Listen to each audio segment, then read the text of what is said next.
Buenos días a todos.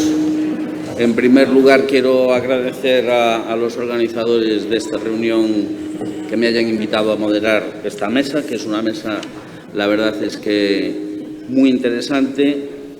Veis que el título de la mesa es Síndrome coronario agudo y crónico, para grandes preguntas, grandes expertos. Y la verdad es que esto es verdad, porque hoy tenemos expertos en los temas en los que nos van a hablar de tres temas que son, bueno, que están alcanzando, algunos son clásicos y otros, pues últimamente, pues tienen bastante actualidad. En primer lugar, yo creo que vamos a ir cada una de las charlas y luego las preguntas al final. Quiero también agradecer a Marisa Crespo que haya terminado en tiempo. Normalmente siempre se retrasa un poco, pero esta vez ha terminado en tiempo y le agradezco mucho que haya terminado en tiempo su mesa. Y vamos a empezar con el doctor Pablo Jorge Pérez, que nos va a responder a la pregunta de si existe un techo terapéutico para el síndrome coronario crónico. ¿Cuál es la situación actual y retos futuros? El doctor Pablo Jorge Pérez es del Hospital Universitario de Canarias en Santa Cruz de Tenerife.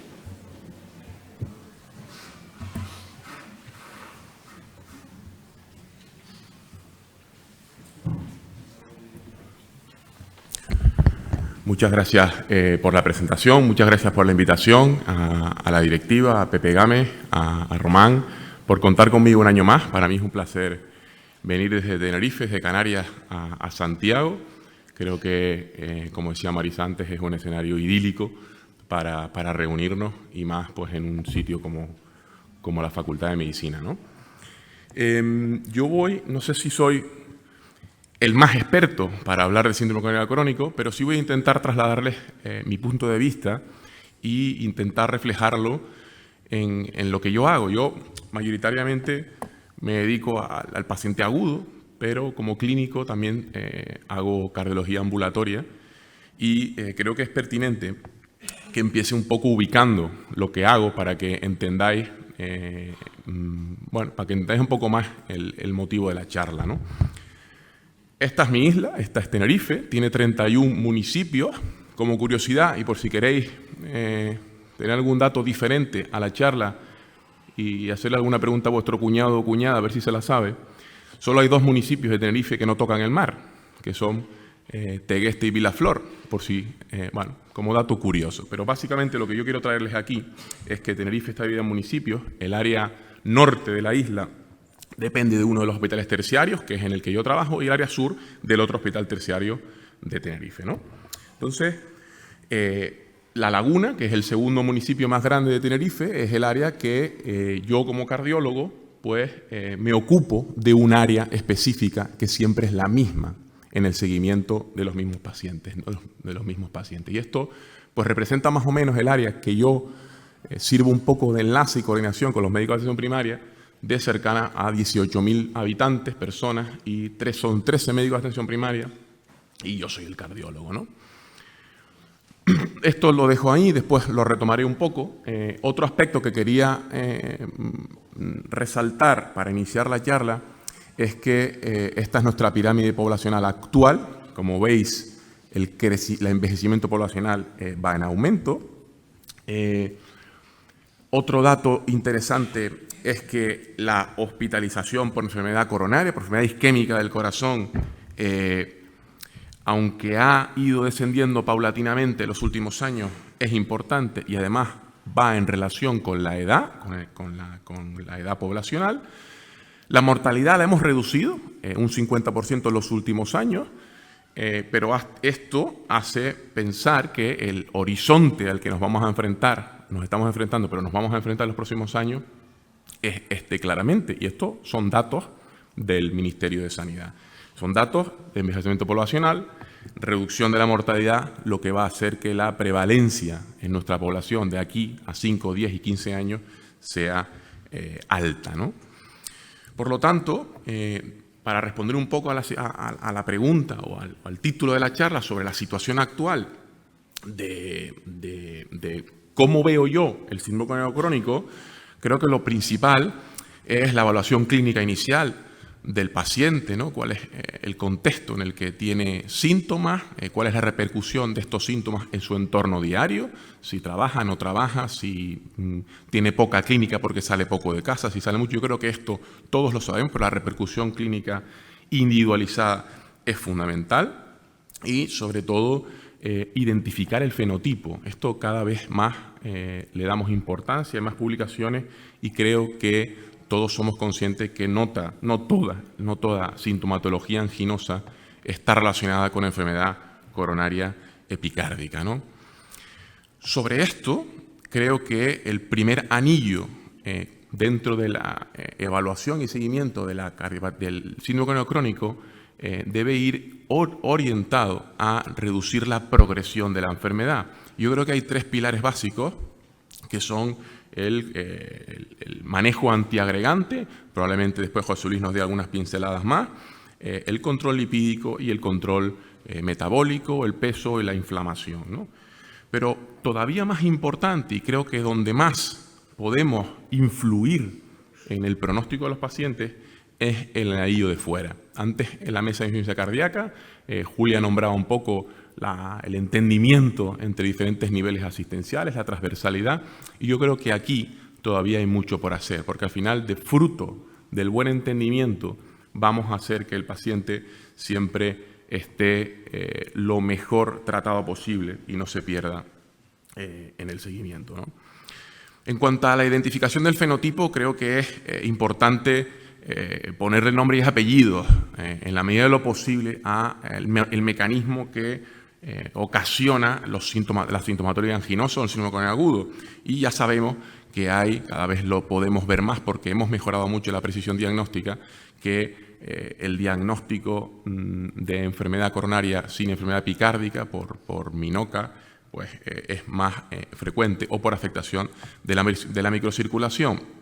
Y de esto también tenemos mejoría en los test diagnósticos funcionales para detectar sintomatología que antes catalogábamos de que no es isquémica porque los síntomas no me parecen o sí me parecen, pero tiene un test de isquemia que no es muy positivo. Al final podemos profundizar y muchos de estos pacientes pues, tienen afectación microvascular, ¿no? Por otro lado está el famoso riesgo residual, ¿no? El que un paciente con enfermedad coronaria, con un síndrome coronario agudo o un síndrome coronario crónico pueda volver a presentar un evento. Y esto claramente está relacionado con el número de papeletas que compremos o que tenga el paciente para tener un nuevo evento. Cuanto más factores de riesgo y más de estos no controlados, más riesgo vamos a tener, obviamente. Pero incluso pacientes que tenemos bien controlados o que tienen pocos factores de riesgo también tienen riesgo de un reinfarto o de mayor MACE. Con lo cual no debemos de perder el seguimiento del paciente. Y este seguimiento no digo que tenga que ser del cardiólogo, sino que tiene que ser del sistema, y el sistema tiene que darle una respuesta a ese paciente. Y además el riesgo residual no depende de la arteria que hemos revascularizado en el caso de tratarse de un infarto agudo de miocardio con lesiones obstructivas significativas, porque, como sabemos, en registros amplios de pacientes, la enfermedad coronaria puede aparecer en muchas ocasiones en otras arterias coronarias que son susceptibles de empeorar.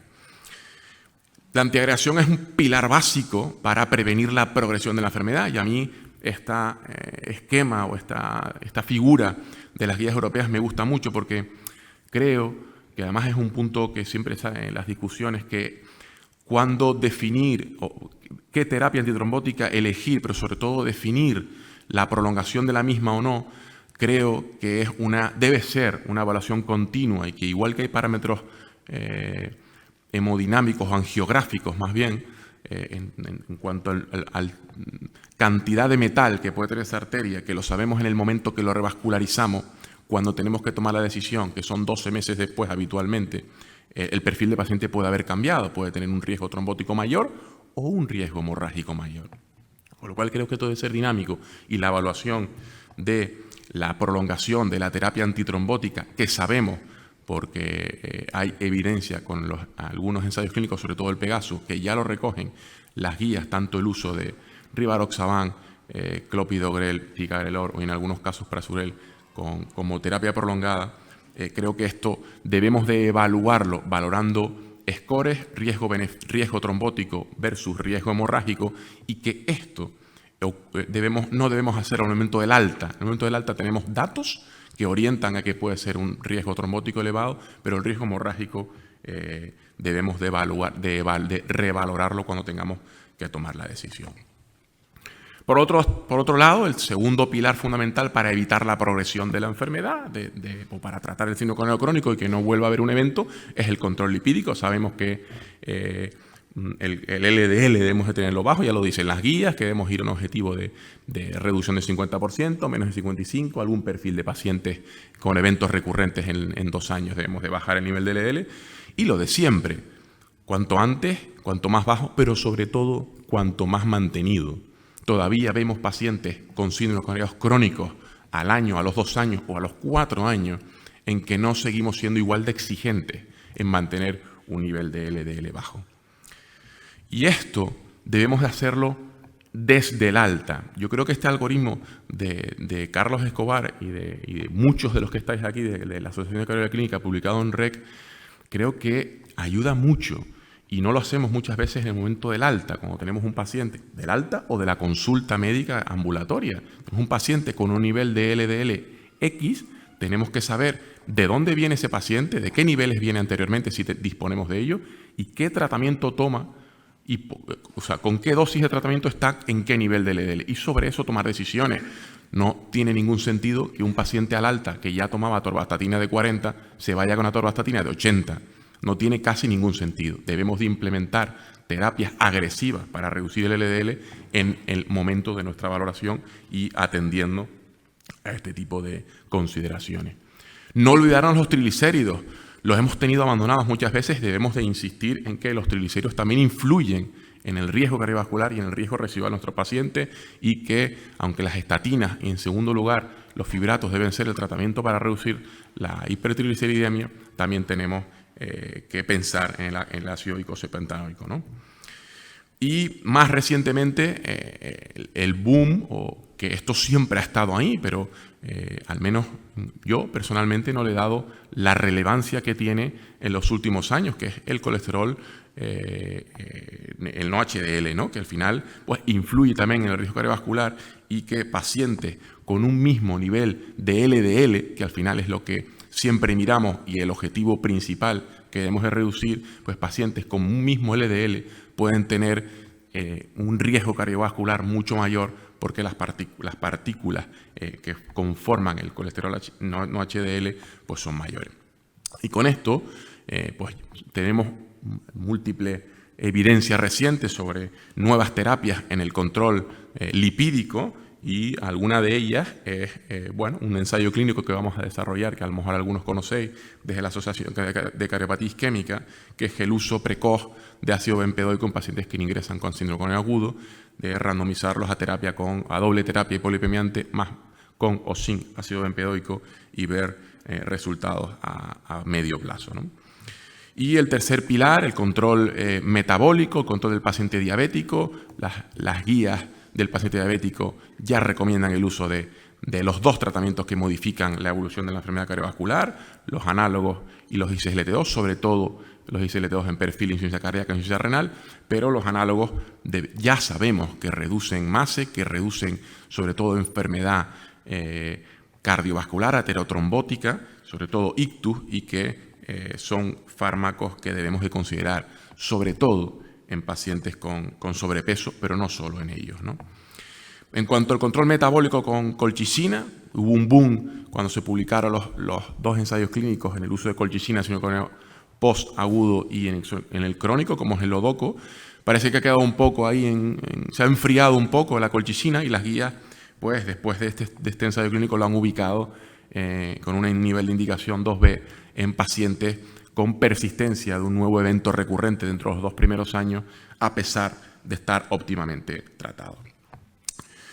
Por último, el control sintomático, que creo que dentro del tratamiento de la angina, de la sintomatología relacionada con el síndrome coronario crónico, hay muchos pacientes sintomáticos a los que tenemos un arsenal terapéutico amplio, pero a veces no funciona del todo, no sabemos qué combinación elegir y aunque las guías, a mí este algoritmo de las guías no me gusta mucho porque habla un poco de niveles de evidencia, de niveles de uso de fármacos y se basan básicamente en si la frecuencia cardíaca, la tensión arterial o tiene o no un filtrado reducido, pero creo que debemos de pensar no solo en cuáles son las constantes del paciente para iniciar uno u otro fármaco, sino en el fenotipo, y vuelvo al principio, que origina la sintomatología y la enfermedad isquémica en este caso, ¿no? Porque no es lo mismo tratar una angina por enfermedad microvascular que un infarto o miocardio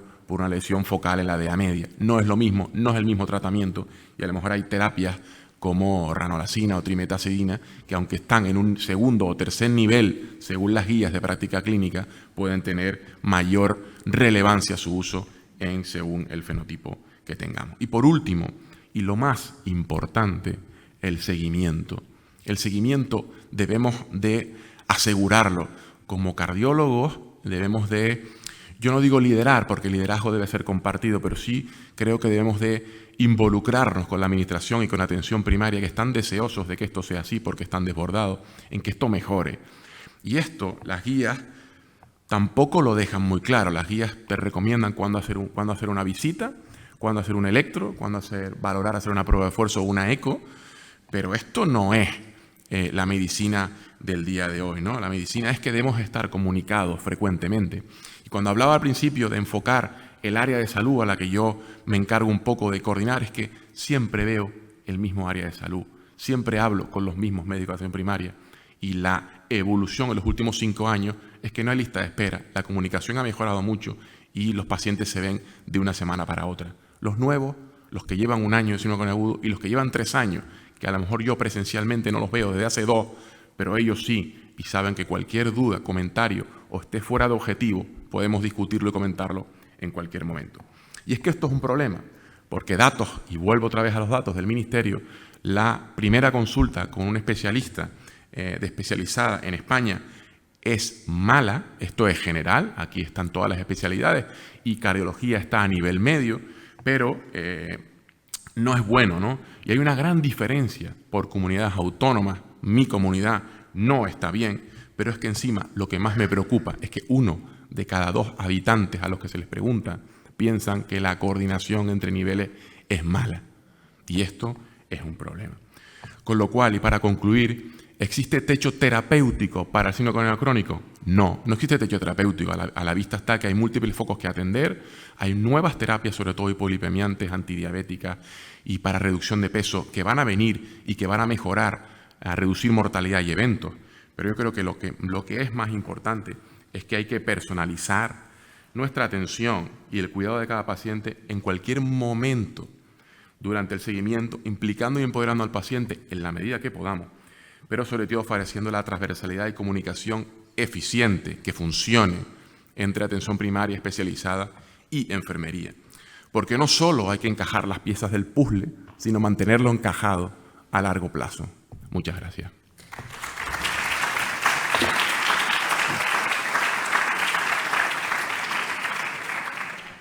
Muchas gracias, Pablo, por ajustarte bien al tiempo y ofrecernos una visión tan global del manejo de los pacientes con síndrome coronario crónico. Como he dicho, dejaremos las preguntas para el final. Entonces, ahora el doctor Marcos García Guimaraes, del Hospital del Mar de Barcelona, aunque ahora está fuera de nuestras fronteras, está en Utrecht durante una temporada, nos va a hablar de disecciones coronarias, que a veces es un tema que teníamos dificultades para el diagnóstico, por supuesto también para el manejo. Él hace unos años que ha empezado a estudiarlo y se ha convertido en un experto. Seguramente nos aportará datos muy interesantes. Bueno, antes de nada, pues trasladar las gracias a la asociación por darme la oportunidad de volver a mi casa, aunque sea un viernes por la mañana, que la verdad es que no solía venir mucho por aquí, lo que es por la mañana, pero bueno, es una buena oportunidad para volver a casa. Bueno, vamos a cambiar un poco de tercio, la verdad que vamos a hablar de lo raro, ¿no? O lo peculiar, aunque veremos que no es en realidad tan raro, y ver un poquito, pues repasar un poquito en qué estado estamos en el campo de la disección coronaria espontánea. Lo primero, pues obviamente, es definir a qué nos referimos, ¿no? Como una disección coronaria espontánea. pues sabemos, nos referimos a un desarrollo de una falsa luz arterial coronaria y por un mecanismo de compresión extrínseca lo que termina provocando es pues digamos, la compresión de la luz verdadera y secundario a esto, pues isquemia miocárdica. Los trabajos iniciales, pues la verdad es que había un batiburrillo de definiciones y verdaderamente pues había muchos pacientes que no tenían lo que hoy definimos como disección coronaria espontánea, porque bueno, incluía muchos pacientes que tenían sobre todo disecciones de sustrato aterosclerótico, que hoy en día pues los distintos trabajos pues son la verdad bastante consistentes en excluir este tipo de pacientes, también con otras entidades como pueden ser las secundarias a una disección primaria de aorta o traumatismos, etcétera, pues que con esto no nos referimos a una disección coronaria espontánea, sino que se deben excluir a estos pacientes. La segunda pregunta pues, es por qué es relevante hablar de disección coronaria espontánea. Lo cierto es que la incidencia real pues, no la conocemos porque es una entidad que ha estado y está infradiagnosticada. Las dos causas principales de este infradiagnóstico, pues la causa primera es que pues clásicamente los pacientes perfil, que eran pacientes mujeres, jóvenes o de mediana edad, sin factores de riesgo cardiovascular y que se presentaban en los servicios de urgencias con dolor torácico, pues había un acceso menor a la angiografía invasiva de manera inicial. Y la segunda limitación es una limitación en reconocer o las limitaciones que tiene la angiografía invasiva para reconocer todos los patrones de disección coronaria espontánea y no solamente aquellos patrones que cursan con una doble luz en la imagen de angiografía. Sí sabemos en los estudios pues más modernos que la disección coronaria espontánea pues supone más o menos el 5% del sustrato de todos los síndromes coronarios agudos, pero lo más importante quizás es que este porcentaje se eleva a más de un cuarto de los pacientes si nos centramos en las mujeres, sobre todo jóvenes y de mediana edad. En cuanto a la fisiopatología, pues hay que decir que el mecanismo no está del todo aclarado, aunque algo hemos avanzado a lo largo de estos últimos años. Hay dos hipótesis principales. La primera, que es la hipótesis de dentro a fuera, que no es más que el mecanismo inicial es una rotura que implica normalmente la capa íntima y 2/3 de la capa media arterial coronaria, y secundario a esta rotura se forma una falsa luz que por un mecanismo a favor del propio flujo coronario, pues digamos que favorece la extensión de esta falsa luz y la producción de isquemia miocárdica. La hipótesis complementaria sería la hipótesis de fuera adentro, en la que el mecanismo inicial es un sangrado intraparietal que formaría un hematoma intramural y este hematoma intramural sería el que provocaría compresión de la luz verdadera y, pues digamos, secundaria a esto, la isquemia miocárdica. Lo cierto es que la evidencia reciente en estos últimos años pues parece apoyar que en la mayor parte de los pacientes probablemente el mecanismo principal sea la segunda hipótesis de fuera adentro, o sea, que el mecanismo inicial es un sangrado intraparietal. En el estudio que veis de Waterbury, del grupo de la Mayo, que pretendía analizar las características de los pacientes que presentaban progresión de la disección en los primeros 14 días tras el diagnóstico inicial, se vio que un quinto de estas lesiones en el estudio inicial presentaban una imagen sin doble luz, o sea, una imagen de hematoma intramural, y cuando se realizaba una coronariografía de control, pues digamos, los pacientes presentaban una imagen angiográfica de doble luz, como si hubiera una evolución en el patrón angiográfico. Esto también parece estar refrendado por el estudio de Jackson, en el que tuvimos ocasión de colaborar, que analizó pacientes con disección coronaria espontánea con tomografía de coherencia óptica, con imagen intracoronaria. En este estudio, curiosamente, se vio que los pacientes que no tenían zonas de comunicación o de fenestración entre la luz falsa y la luz verdadera tenían hematomas que tenían un mayor volumen y que además generaban más compresión de la luz verdadera, como si estos hematomas estuvieran sometidos a mayor presión. Así, el esquema actual probablemente en la mayor parte de los pacientes es el esquema que vemos a la derecha, en lo que inicialmente tenemos una arteria normal en la que se produce un hematoma intramural, un sangrado intraparietal inicial que se extiende y puede generar compresión de la luz verdadera e incluso oclusión, pero que en determinadas ocasiones secundariamente produce zonas de fenestración entre la luz verdadera y la luz falsa y esto genera pues una descompresión del propio hematoma. En cuanto al perfil clínico de los pacientes con disección coronaria espontánea, pues hoy tenemos claro pues, que hay un claro predominio femenino. En los registros más modernos y más amplios, el porcentaje de mujeres se sitúa sistemáticamente por encima del 80-85%. Y son mujeres normalmente de mediana edad. La mediana edad en los registros más amplios pues, se sitúa en la 6ª década de la vida. Así, lo cierto es que desde que empezó la descripción de los casos iniciales de disección, pues hemos pasado de un perfil más clásico que se hablaba de mujeres jóvenes sin factores de riesgo cardiovascular y una entidad que estaba muy frecuentemente asociada a la gestación o al periodo periparto, hemos pasado a un perfil actual en el que hablamos de mujeres pues de más mediana edad que presentan factores de riesgo, pero que presentan poca agregación de estos factores de riesgo y en la que el contexto periparto es verdaderamente infrecuente. Es interesante también la asociación de entidades que se han asociado pues digamos, en estos últimos años a la disección coronaria espontánea. La relación más importante probablemente sea con la displasia fibromuscular. Lo cierto es que, aunque no hay un mecanismo causal demostrado, sí sabemos que la presencia de displasia fibromuscular, sobre todo en su forma multifocal, pues es frecuente en pacientes que presentan una disección coronaria espontánea. En algunos trabajos, este porcentaje de prevalencia de displasia fibromuscular llega, como veis, hasta el 86%. Aunque esto es muy variable y depende de la propia definición de la displasia fibromuscular, que varía entre estudios, de la técnica que se usa para el despistaje y también, pues obviamente, de la cantidad de territorios que se exploran en el screening. Lo más interesante también a lo largo de estos años es que han salido ya estudios genéticos que muestran pues, vías comunes para la displasia fibromuscular y la disección coronaria espontánea. Adlan, en el año 2019, pues, fue el primero en describir esta variante que veis aquí, el alelo específico en un locus del gen de la endotelina 1, que se asociaba en estos pacientes a un mayor riesgo tanto de disección coronaria espontánea como de displasia fibromuscular. Otra de las relaciones clásicas ha sido entre la disección coronaria espontánea y las enfermedades del colágeno. Aunque lo cierto es que en las cortes amplias y prospectivas que se han publicado hasta la fecha, este porcentaje de asociación ha sido muy bajo. Solamente 1 o 2% de pacientes tienen un diagnóstico previo de enfermedades del colágeno. Esto se estudió específicamente por el grupo de Lamayo, como veis con casi 60 pacientes, y solamente encontraron un 5% de los pacientes que presentaban mutaciones patogénicas relacionadas con enfermedades del colágeno.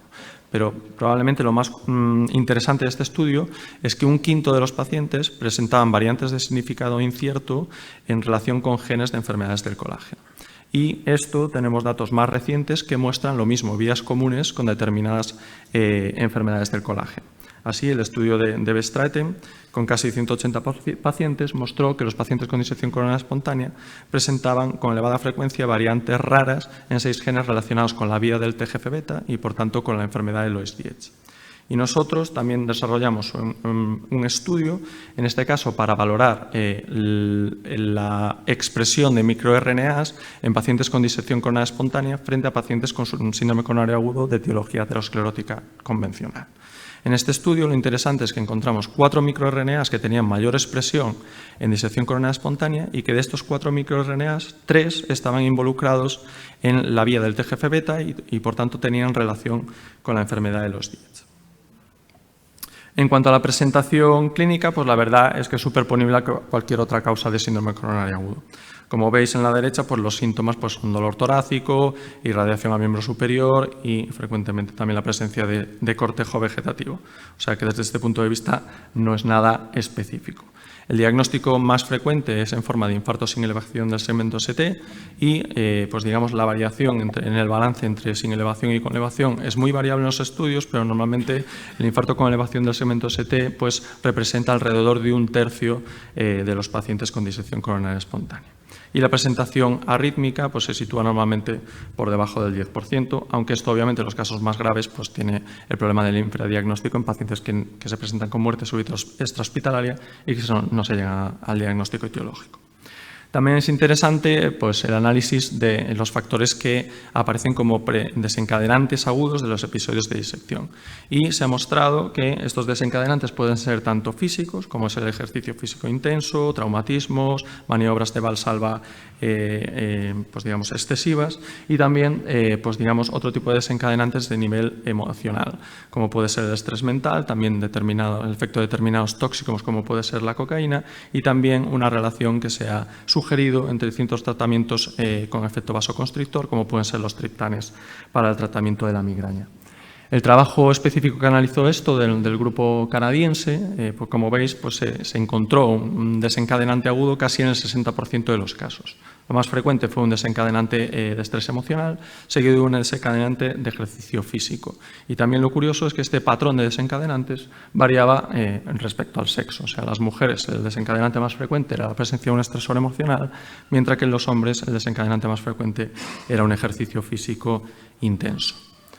En cuanto al diagnóstico, pues la angiografía invasiva sigue siendo la prueba fundamental desde su descripción inicial, y con la introducción de las técnicas de imagen intracoronaria hemos aprendido que hay otros patrones que no presentan esta imagen de doble luz, sino que hay otros patrones angiográficos, y esto ha llevado al desarrollo de una clasificación específica de disección coronaria espontánea basado en la angiografía.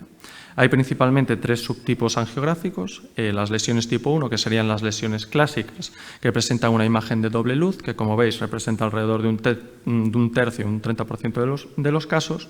El patrón de lesiones tipo 2, que sería el más frecuente, que son pues definidos por un estrechamiento largo, un hematoma intramural largo, que se subdivide en subtipos 2A y 2B, y esto depende de si el vaso distal a la lesión presenta recuperación del calibre o si el hematoma se extiende hasta el segmento más distal de la propia arteria. Y las lesiones tipo 3, que serían las más complejas de identificar, que son hematomas intramurales focales, cortos, que semejan en la imagen angiográfica en muchas ocasiones a una lesión de sustrato aterosclerótico. Muchos autores pues también han propuesto la descripción de un tipo 4 de lesión cuando se presenta una oclusión aguda en la que proximalmente a la lesión pues no existen inicialmente estigmas que sugieran disección coronaria espontánea. Aquí presentamos 2 lesiones tipo 1, no sé si puedo señalar o no. Bueno, en 2 ramos marginales, perdón, no lo veo. En 2 ramos marginales, en este caso, con una imagen clara de doble luz. Aquí tenemos 2 lesiones tipo 2, son 2 lesiones en la arteria descendente anterior. En este caso, un hematoma que se extiende hasta el segmento medio distal y aquí se recupera el calibre normal de la arteria. Y en este caso tenemos un hematoma más largo que se extiende desde el segmento medio y que afecta hasta el segmento más distal que podemos visualizar en la descendente anterior.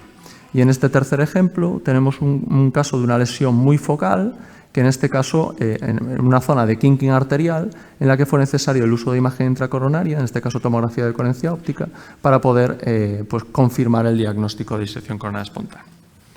Así, pues otra de las claves para el diagnóstico pues, son las técnicas de imagen intracoronaria.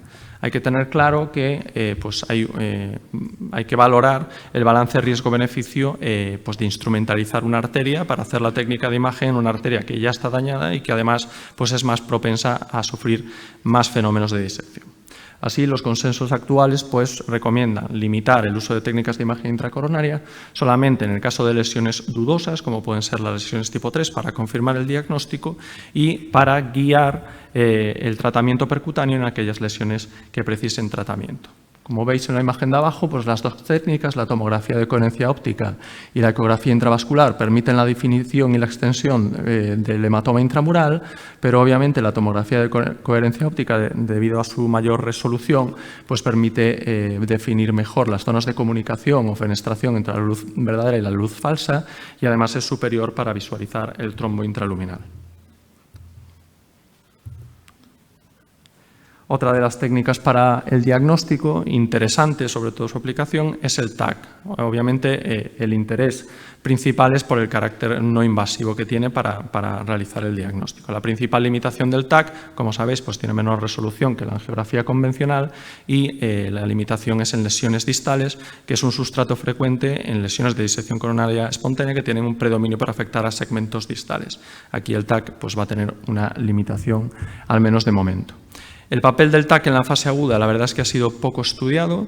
Hay estudios pequeños con pocos pacientes que muestran que sí que se pueden detectar las lesiones de disección en el estudio agudo. Normalmente se presentan como lesiones pues muy parecidas a lesiones ateroscleróticas no calcificadas, que presentan normalmente una extensión larga, pero que no se terminan de presentar una buena correlación con la angiografía, y además en las que verdaderamente pues es muy complicado realizar un diagnóstico etiológico solo con el TAC. Pero el principal atractivo del TAC y donde más introducción ha tenido tratamiento ha sido en el seguimiento de pacientes con disección coronaria espontánea, pues para confirmar la curación, sobre todo el sellado de la disección, en el seguimiento. Hay estudios de grupos como el grupo de Belviche que han mostrado que a partir del tercer mes pues, la tasa de curación basada en el TAC pues, era muy alta y se situaba por encima del 80%. En cuanto al tratamiento, pues las cortes actuales nos han mostrado que el tratamiento de elección en la mayor parte de los pacientes con disección coronaria espontánea es el tratamiento conservador sin realizar intervencionismo. Y esto está basado en dos cosas. En primer lugar, porque la evolución natural de la mayor parte de las lesiones es hacia la propia curación. Y en segundo lugar, porque sabemos que si realizamos un tratamiento inicial conservador, es muy raro que necesitamos una intervención, al menos durante el ingreso hospitalario inicial, con lo cual pues son dos causas para pues, digamos, adoptar como tratamiento estándar el tratamiento conservador. Y así, en la mayor parte de las cortes modernas, el porcentaje de manejo conservador se ha situado, como veis, por encima del 80%. En cuanto al papel del intervencionismo coronario percutáneo, pues trabajos previos han mostrado pues, de manera sistemática que el intervencionismo en disección tenía peores resultados que en contexto de enfermedad aterosclerótica, era un contexto muy exigente y además se asociaba frecuentemente con la presencia de complicaciones derivadas del procedimiento.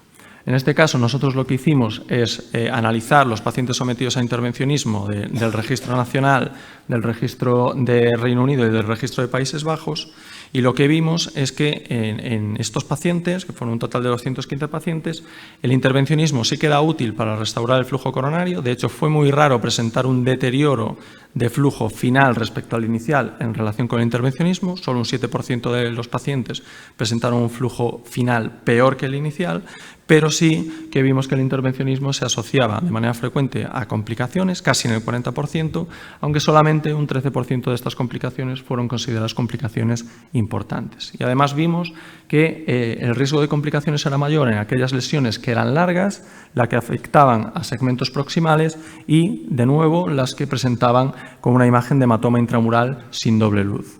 Los consensos actuales recomiendan limitar el intervencionismo solamente a aquellas lesiones que tengan, aquellos pacientes que tengan isquemia en curso o isquemia recurrente, aquellas lesiones que presenten oclusión total o una limitación importante del flujo, los pacientes que presenten inestabilidad hemodinámica o en ciertas anatomías de riesgo, como puede ser la afectación proximal multivaso o la afectación de tronco coronario.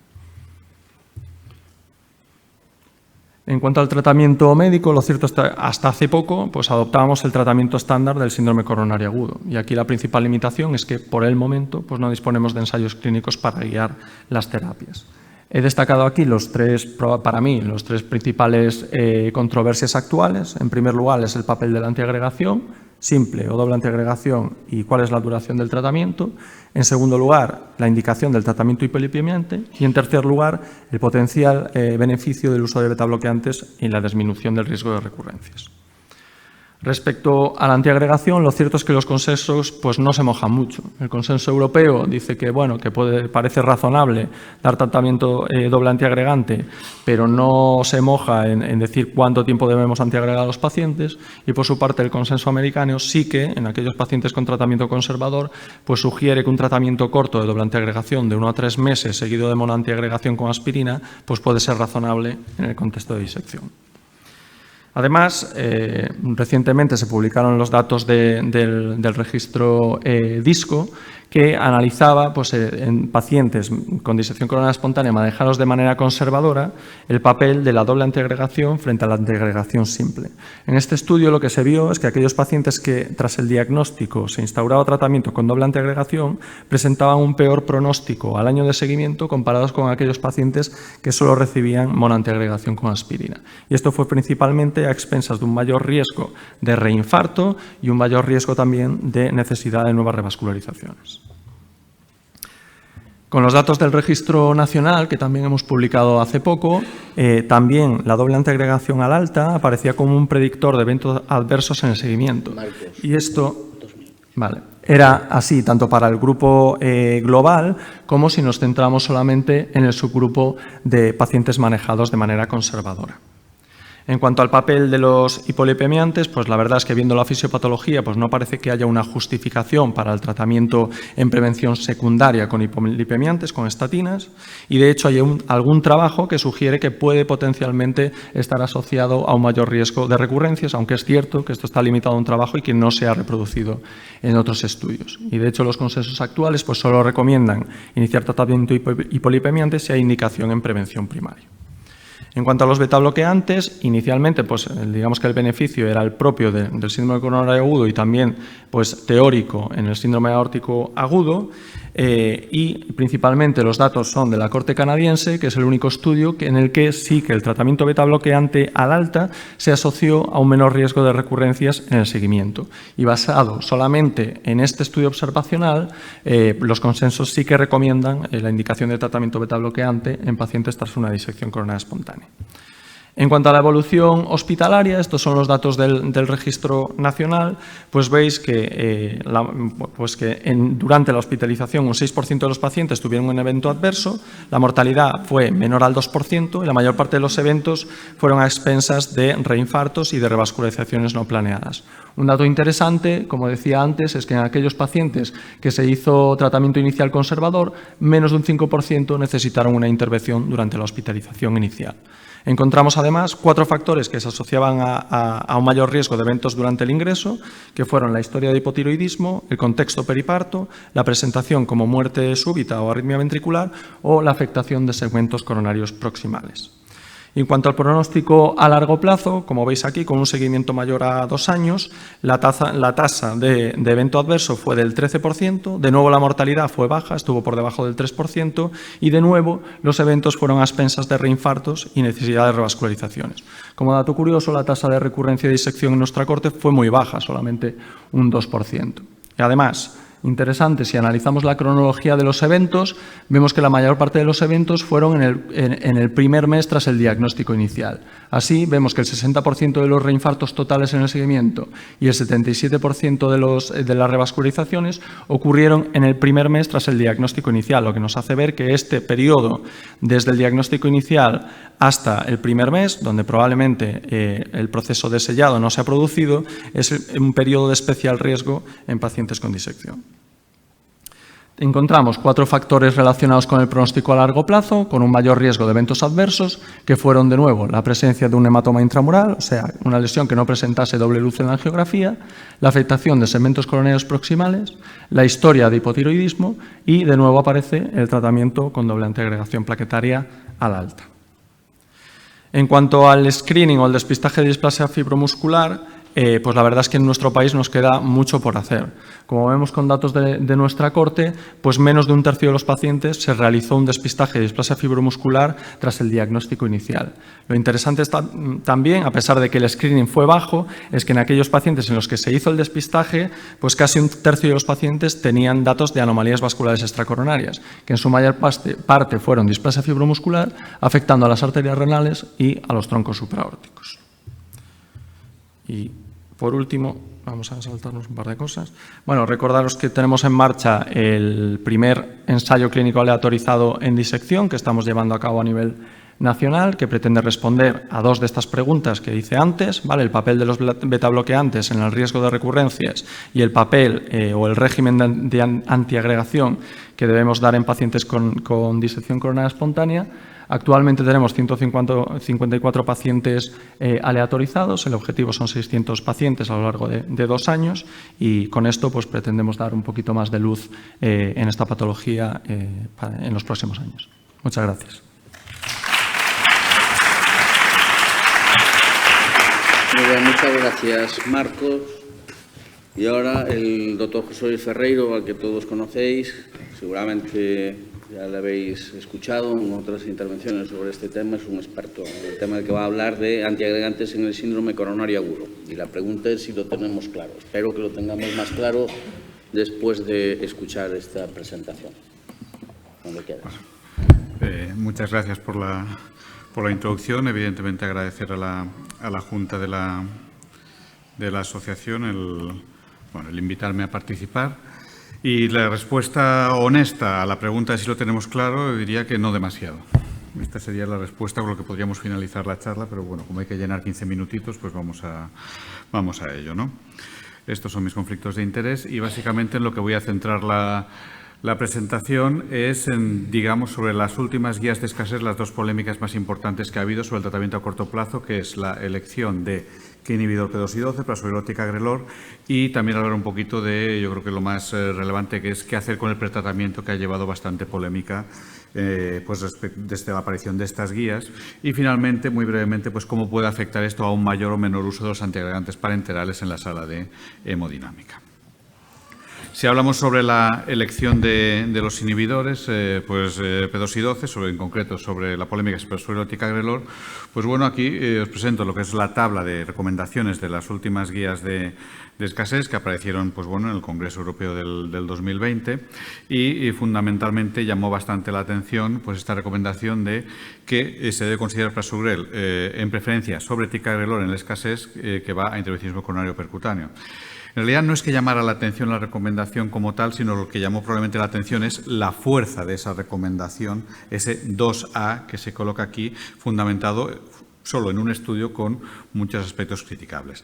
Este estudio fue el ISA-REACT 5. Aquí, recordando un poquito lo que es el diseño, pues es un estudio que comparaba tratamiento con Prasugrel o Ticagrelor digamos, en todo el global del síndrome coronario agudo, tanto en infarto de coagulación del segmento ST, donde sí que había una comparación directa entre fármacos, y después en la escasez, donde esa comparación no es tan directa porque uno iba con pretratamiento, que es el Ticagrelor, y otro iba sin pretratamiento, como sería el Prasugrel, y este es uno de los aspectos criticables. No entraremos mucho en la metodología del estudio por tiempo, pero sí que cabe decir un detalle importante, que es un ensayo en el que pacientes que se incluían, cuando se daban de alta ya el 20% de ellos no estaban con el tratamiento al que habían sido asignados. Es decir, los ensayos, como todos sabemos, se deben evaluar por intención de tratar, pero ya de entrada en el alta se perdía 1 de cada 5 pacientes, aparte de otras pérdidas en el seguimiento, lo cual yo creo que es la limitación más importante a la hora de la interpretación. Estos son los resultados del ensayo en el que podemos ver que en esta comparación, aquí son los resultados globales directos entre Prasugrel y Ticagrelor, pues tenemos que había una reducción de eventos isquémicos en la rama de Prasugrel sin que hubiera ninguna diferencia en eventos hemorrágicos, lo cual también resulta un poquito curioso. El caso es que estos resultados fueron inesperados, pero bueno, son los que son, aunque sí que cabe recordar que después si realizamos el análisis por protocolo de estos resultados, es decir, los que sí que cumplieron el tratamiento al que habían sido asignados, ya la diferencia dejaba de ser estadísticamente significativa, lo cual pues también tiene pues probablemente una interpretación importante al respecto. Como digo, en un estudio con, vamos a decir, con ciertas limitaciones metodológicas, es en lo que se basaron únicamente las guías para realizar esa recomendación. Vamos a ver si esto está justificado o apoyado o no por otra evidencia científica. En cuanto a lo que es el funcionalismo, es decir, a los resultados de farmacodinámicos de los estudios, es un estudio multicéntrico que hicimos en España con más de 1000 pacientes con síndrome coronario agudo y vemos que no apoya estos resultados en el sentido de que sí que es verdad que en el momento más agudo, en las 24 horas de tener un evento, pese a que no hay diferencias significativas, pero quizá hay un poquito de tendencia, un poquito más de potencia integrante de Prasugrel, lo que tenemos es que a largo plazo es todo lo contrario, tiene un poquito más de potencia integrante al Ticagrelor y esto está, digamos, apoyado también por otros estudios que han tenido resultados similares. Esto es solo farmacodinámica, pero si nos vamos a estudios aleatorizados, ¿tenemos algo más? Pues no tenemos nada más potente. Lo único que tenemos es el Praga 18, que si decíamos que la SRA tiene limitaciones, el Praga 18 tiene muchísimo más. Es un estudio fundamentalmente en pacientes con elevación del segmento ST y con un diseño pues bastante peculiar, pero bueno, a corto plazo lo que sí que se vio es que no había ningún tipo de diferencias, ni de eventos isquémicos ni de eventos hemorrágicos entre Prasugrel y Ticagrelor. Por lo tanto, yo creo que la evidencia pues bueno, tiene ciertas lagunas todavía para hacer esa afirmación tan potente que te veíamos en las guías. Si recordamos los ensayos pivotales, todos los conocéis, no entraré mucho en ellos, en el Tritón TIMI 38.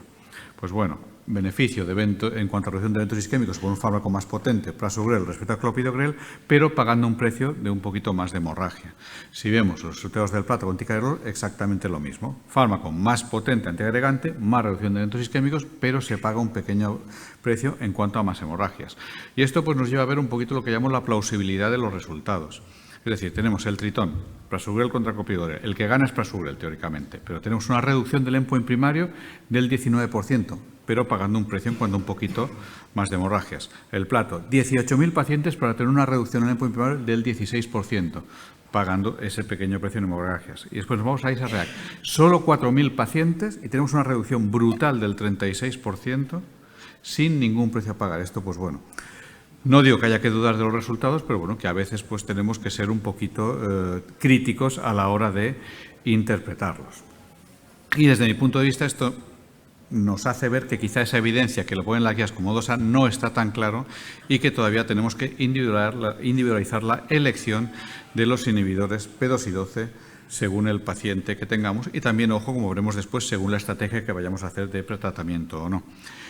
Hasta hace poco, cuando había una charla de este estilo, decíamos, y bueno, es dudoso que vaya a haber ningún estudio más aleatorizado que compare prasugrel y ticagrelor. Pues bueno, parece que sí que lo va a haber. De hecho, esto salió publicado hace un par de semanitas y es, digamos, la metodología de un estudio que van a hacer los suecos aprovechando su SWITCH-HEART, se llama SWITCH-HEART y va a ser una comparación directa entre prasugrel y ticagrelor en el síndrome coronario agudo. Pretende meter más de 15.000 pacientes, tiene un diseño un poco peculiar porque la aleatorización es por cohortes poblacionales, es diferente, un estudio, llamémosle pragmático, pero que yo creo que bueno, tendremos que esperar al 2025, que es cuando acabará este estudio, pero ahí yo creo que sí que tendremos más evidencia para ver si realmente este cambio que hemos tenido en las guías se va a mantener o no. Entonces, con lo cual, pues bueno, yo creo que tendremos más datos con los que podemos discutir. La segunda polémica que quiero presentar es el tema del pretratamiento. El tema del pretratamiento, pues como ya sabemos que inicialmente era nuestra estrategia habitual en Europa, el pretratamiento en el escasez, con doble antiagregación, aspirina más un inhibidor P2 y 12, pero aquí tenemos las últimas guías en las que claramente se posicionan a que no está recomendado administrar rutina el pretratamiento con inhibidor P2 y 12 en aquellos pacientes en los que se va a hacer un manejo invasivo de manera precoz, entendiendo precoz en menos de 24 horas. Y solo se permite en aquellos pacientes en los que ese manejo invasivo no va a ser precoz. Ahora bien, no es que lo recomiende, sino dice que lo puede usted considerar, que también es diferente, ¿no? Entonces, ¿en qué se basa esta recomendación? En dos estudios. El ACOAST, es un estudio que ya es un poco que tiene sus años, pero lo recordaremos ahora, que es un estudio en lo que se hacía pretratamiento con dosis media de prasugrel respecto a placebo. Y lo que se vio aquí fue que no había beneficio en cuanto a eventos isquémicos y sí que había un aumento del riesgo hemorrágico y fue el estudio que hizo que no se pueda administrar prasugrel antes de conocer la anatomía coronaria. Pero bueno, si uno hurga un poquito en el estudio, lo que vemos es que estos resultados son en pacientes de un riesgo isquémico muy, muy bajo, en síndromes coronarios agudos, pero menos de la cuarta parte tenía un Gray superior a 140 y además, desde que se administraba la dosis de carga del fármaco hasta que se realizaba la coronariografía, pasaban menos de 4 horas, que eso no es lo que hacemos nosotros en la práctica clínica. Y un fármaco oral que no les da tiempo a actuar, evidentemente, ¿qué beneficio va a tener? Probablemente ninguno.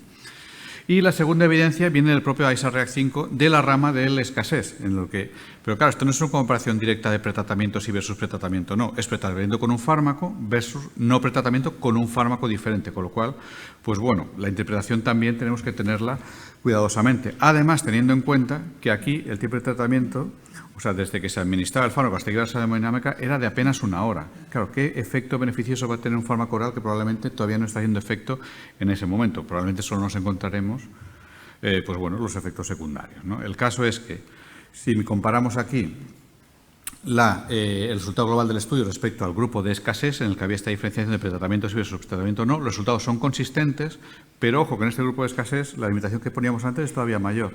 En el grupo de escasez, 1 de cada 4 pacientes, el 25%, se iban de alta sin el tratamiento al que habían sido asignados. Insisto, hay que realizar los análisis por intención de tratar, pero ojo, que no deja de ser un defecto metodológico que el 25% ya al alta no esté con el fármaco que vamos a evaluar posteriormente y esos pacientes están metidos en el análisis, ¿no?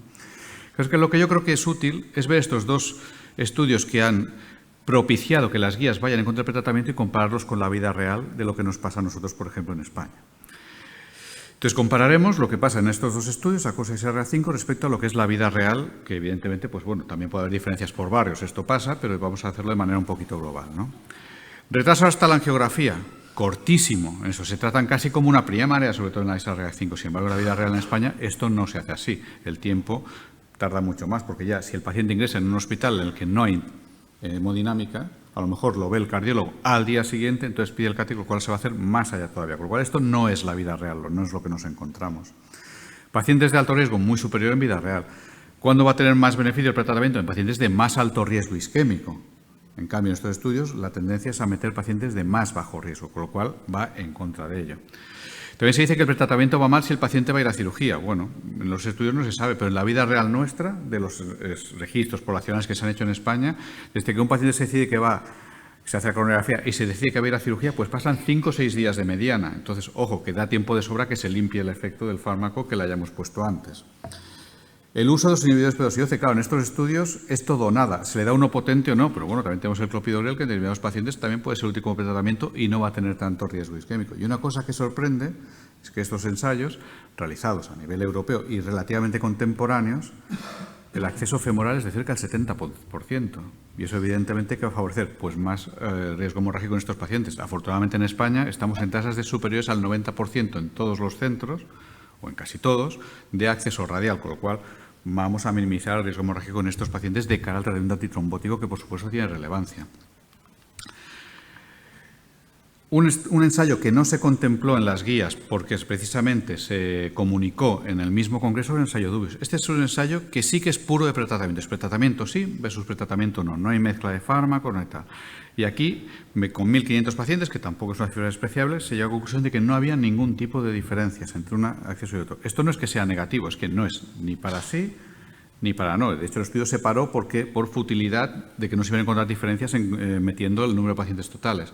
Pero ¿esto qué quiere decir? Desde el punto de vista no quiere decir que el pretratamiento sea malo. Lo que quiere decir es que tenemos que escoger el paciente en el que hacemos el pretratamiento. En el global de pacientes, el escasez que pasa muchas veces es un cajón desastre y un rango de riesgos, tanto isquémico como hemorrágico, muy variable. Pues ¿qué tenemos que hacer? Escoger bien. ¿Cuáles son los pros del pretratamiento? Pues evidentemente, en aquellos pacientes de alto riesgo isquémico, pues proteger de los eventos trombóticos que se puedan producir y que también, ojo, que el paciente llegue a la sala de hemodinámica y que el hemodinamista no se encuentre ahí un mare magnum de trombo, que a lo mejor el intervencionismo va a ser peor o va a tener más complicaciones todavía. Pues eso, hay que valorar riesgo isquémico, riesgo hemorrágico del paciente y también factores logísticos. ¿Cuándo se va a hacer esa coronariografía respecto al momento índice del ingreso del paciente? Y según todo eso, desde mi punto de vista, lo que es razonable es hacer un uso selectivo del pretratamiento. No es decir, ni a todos sí, ni a todos no. En pacientes de muy alto riesgo isquémico, bajo riesgo hemorrágico, aunque se vaya a hacer la coronariografía en 7 o 8 horas, me da igual. Ese ya no estamos hablando de pretratamiento, estamos hablando de tratamiento antitrombótico para el síndrome coronario agudo que tiene ese paciente. Por lo tanto, en cada sitio pues tenemos que hacer nuestros protocolos locales y decidir si un paciente es de bajo riesgo isquémico y alto riesgo hemorrágico, pues no le hagamos pretratamiento, pero en lo contrario sí que lo hagamos. Por favor, individualicemos qué pacientes se van a beneficiar y qué pacientes no. Y si alguien quiere profundizar más en estas dos controles que les he presentado, pues tiene este documento que recomiendo la lectura porque se ha publicado en el propio European Heart Journal, donde hay pues bueno, los defensores de lo que dicen las guías y los que no. Yo estoy entre los que no, tengo que admitirlo, pero el tema es que yo creo que son unas guías que se han precipitado en esa recomendación y que probablemente con los años pues podamos moderarlas. El caso que es que esto puede tener una repercusión en esos manejo agudo de los pacientes de cara al manejo de los antiagregantes parenterales. Las guías donde los posicionan, pues los 2B3A como bailout, es decir, para complicaciones trombóticas o no reflow, y el candidato lo dice que se puede considerar en pacientes que no han recibido ese pretratamiento. Pues bueno, ¿eso qué quiere decir? Que a lo mejor si se modifican nuestros protocolos de actuación, hay menos pretratamiento, pues a lo mejor resulta que en la sala tenemos que aumentar ese uso de antiagregantes parenterales respecto a lo que estábamos comentando. Sobre los 2B3A, pues bueno, ya los conocen, no voy a profundizar en ellos, ya saben que el afiximab ya no disponemos de él, con lo cual nos quedan solo los de molécula pequeña, tirofiban o etifibatida. En España lo que predomina es el uso de tirofiban, pero yo creo que algo que está disponible desde hace un par de años y que puede aumentar muchos usos si esta estrategia de pretratamiento, de falta de pretratamiento, se posiciona, es el tema del cangrelo. Es un inhibidor P2Y12, endovenoso, de inicio de acción extraordinariamente rápido, es muy potente, pero en cuanto uno lo deja de usar, pues al cabo de una hora ya no tiene ningún efecto. ¿Y esto qué nos va a hacer? Pues nos va a ayudar, este es el ensayo Champion Phoenix, en el que se vio su beneficio respecto al uso de clopidogrel. Sí que es verdad que no se comparó con el uso de prazolam y ticagrelor, pero desde mi punto de vista es un fármaco del que disponemos de hace un par de años y puede ayudar mucho en estos escenarios de intervencionismo. En la primaria que no ha recibido pretratamiento o que ese pretratamiento es inadecuado, en el sentido si se ha dado muy cerca de cuando hacemos la primaria no va a tener efecto, y sobre todo en el escasez, que es de lo que estamos hablando hoy, en aquellos intervencionismos en el que el paciente no ha recibido pretratamiento y que además tiene un intervencionismo de alto riesgo de complicación isquémica, como puede ser pues, una arteria con mucho trombo, y ojo que sin pretratamiento a lo mejor no vamos a enfriar bien esa lesión, o que vamos a tratar pues, una arteria culpable, que sea una bifurcación técnica de 2 stents, etcétera, etcétera. Eso cuando estás en sala sabes perfectamente si una lesión te puede dar problemas o no, y te puede dar más problemas si el paciente no está correctamente pretratado. Por lo tanto, cuando uno ya tiene la complicación trombótica, probablemente estemos hablando de que es territorio 2B3A, pero para prevenir la aparición de esa complicación trombótica probablemente tengamos que hacer el intervencionismo con cangrelor para intentar prevenirlo. Hay que recordar también que el uso de cangrelor después puede condicionar cómo hacemos la transición a los fármacos orales. Hay que recordar que de cara a las tiropiridinas es más recomendable administrarlas cuando se ha acabado la infusión del fármaco, sin embargo, ticagrelor, porque no va a competir de farmacodinámicamente, se puede administrar en cualquier momento. Y por lo tanto, ya para acabar, conclusiones de la charla, o conclusiones o reflexiones podríamos decir, porque si decimos que hay dudas no puede haber conclusiones. Para mí, la comparación ticagrelor para Sugrel, la evidencia todavía no es definitiva y podemos tener sorpresas según cómo sea el resultado del ensayo que les he comentado, que a lo mejor confirma lo que tenemos o a lo mejor nos dice que tenemos que volver atrás en esa recomendación. Respecto al pretratamiento, yo estoy en contra del café para todos. Es decir, no podemos decir ni a todos sí, ni a todos no. Tenemos que individualizar, y un uso selectivo del pretratamiento a mí me parece sumamente razonable en el escasez en todo el espectro de los pacientes que hay. Los antiagregantes endovenosos, pues yo creo que pueden ser muy útiles en ausencia de ese pretratamiento que estamos comentando, sobre todo si hay gran carga trombótica, o para prevenir las complicaciones isquémicas intraprocedimiento. Y en el fondo de lo que tenemos que hablar es de que tenemos que hacer de médicos. Tenemos que individualizar el tratamiento antitrombótico según el balance de riesgos, tanto isquémico como hemorrágico de cada paciente, y también de la estrategia que estamos empleando, entendiendo por estrategia factores logísticos de cuándo va el paciente a la sala y también factores de si hemos hecho, o no hemos hecho un pretratamiento previo a que el paciente vaya al intervencionismo. Muchísimas gracias por su atención.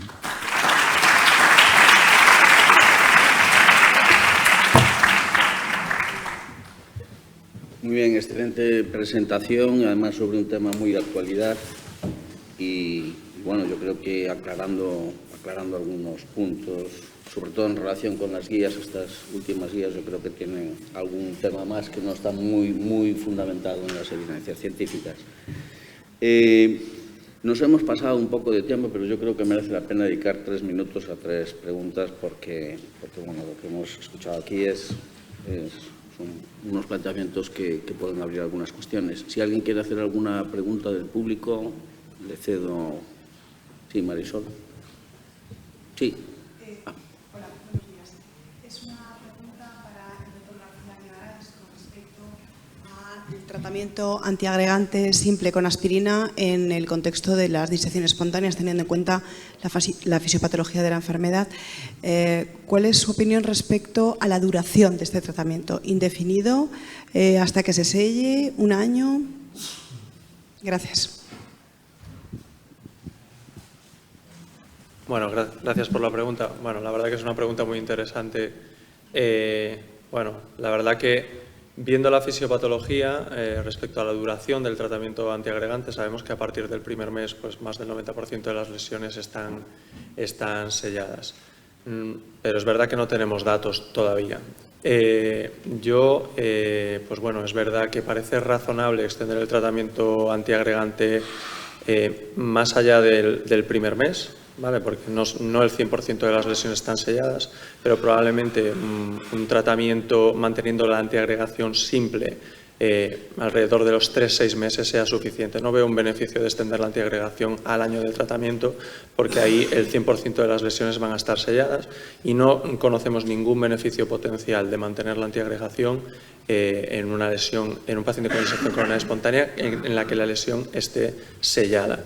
Y fisiopatológicamente pues, podemos tener un riesgo de que pues no solo que haya un fenómeno de extensión tardía del hematoma intramural, sino pues digamos de que sea más propenso a tener nuevos sangrados en un paciente que está con tratamiento antiagregante.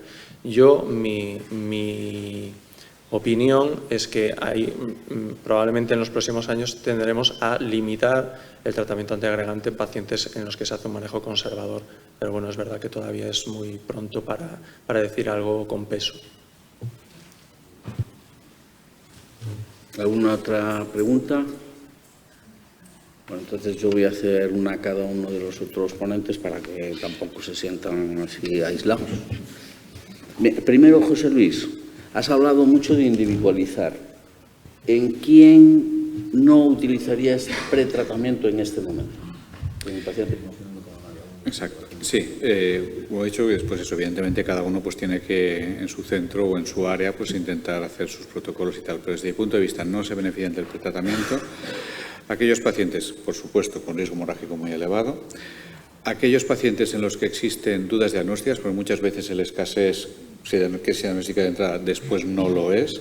Entonces, y por esto el ejemplo más claro pues es muchas veces la bolita que te viene, que a lo mejor se ha puesto un poco rápida frecuencia de troponinitis, se diagnostica de escasez, ahí sí que no tiene ningún sentido hacer doble integración hasta que no sepamos si realmente lo es o no. Entonces, para mí fundamentalmente son esos dos casos, alto riesgo hemorrágico o o duda diagnóstica. Y la tercera salvedad sería, pero que eso, bueno, depende del centro, en nuestro centro desafortunadamente logísticamente no es posible, es en uno que aunque sí que sepa, que sí que creas que es una escasez, incluso de riesgo isquémico alto, si va a ir a la sala en 1 o 2 horas, entonces sí que nosotros esperamos a sala y en sala ya tratamos con lo que creamos conveniente.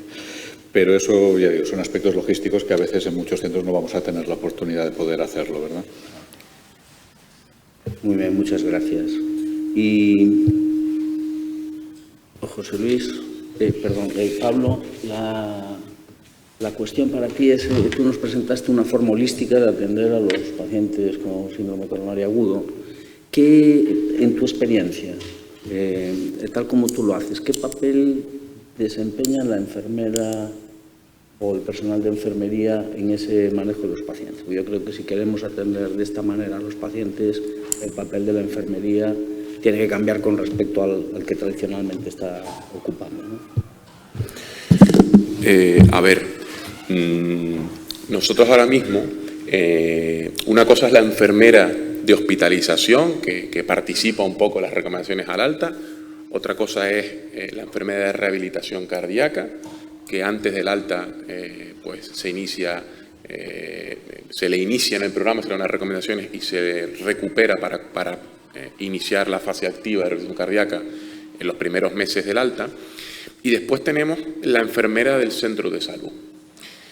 Aquí nosotros, al menos yo en mi área, estamos intentando, porque no es fácil, aunque enfermería mayoritariamente quiere colaborar y tiene ganas de hacer más en la evaluación inicial y en el seguimiento de los pacientes con síndrome coronario agudo, no es fácil a veces con la dirección del centro destinar una enfermería específicamente para atender las altas hospitalarias, ¿no? Entonces, lo que nosotros hemos encontrado, aparte de fomentar reuniones periódicas, no solo formativas, de necesidades que pueden tener ellas o yo para entender cuáles son sus dificultades, sino hay reuniones organizativas de aspectos de cómo organizar el trabajo. Y ahí, en enfermería, vamos a empezar un proceso, vamos a empoderar a la enfermería para que ellos, la enfermera de cada cupo, detecte los pacientes que se han ido de alta precoz,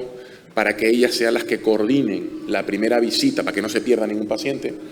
Y en esa primera visita, aunque también hay una valoración médica, hay una valoración de enfermería que participe en una valoración básica de un checklist, ¿no? De pues, si toma el tratamiento, si no lo toma, si tiene pedida una analítica de perfil lipídico en X corto plazo de tiempo y si no lo tiene, coordinarlo. Si detecta que hay algo mal, porque tiene sintomatología post-alta, priorizar que el médico me haga la interconsulta virtual para yo verlo, no en el mes que lo tengo que ver, sino en las primeras semanas. Entonces, bueno, estamos intentando que enfermería del centro de salud de cada una de sus áreas se empodere, le demos responsabilidad y participe activamente en la valoración inicial del paciente. Bueno, pues muchísimas gracias a todos los ponentes, a todos los asistentes y al comité organizativo por haber planteado esta mesa que para mí, pues la verdad es que fue muy interesante. Muchas gracias.